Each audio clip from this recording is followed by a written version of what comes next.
Pasca banjir akibat meluapnya Sungai Wailola, Kecamatan Bula Seram bagian timur Jumat kemarin, air masih mengenangi lingkungan di sekitar sejumlah rumah warga.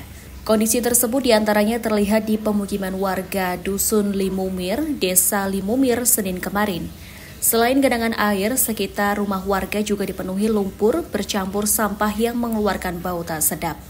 Setelah banjir, warga baru dapat membersihkan lumpur dari dalam rumah mereka.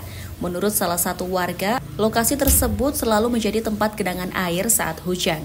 Apalagi saat banjir Jumat kemarin, olehnya itu dibutuhkan saluran drainase. Di rumah sekitar sini, itu ketemu butuh maksudnya untuk drainase yang di belakang ini. Karena memang yang di sini itu setiap musim, pokoknya hujan saja, tetap dia meluap melandung begitu. Bahkan itu juga berhari-hari baru dia kering. Selain genangan air dan lumpur, warga juga mulai menghadapi gangguan nyamuk, terutama pada malam hari. Olehnya, selain drainase, warga juga berharap pemerintah menyediakan kelambu nyamuk bagi mereka, karena warga khawatir nyamuk tersebut menimbulkan masalah bagi kesehatan mereka. Kontributor TVRI Masyur Boinau melaporkan.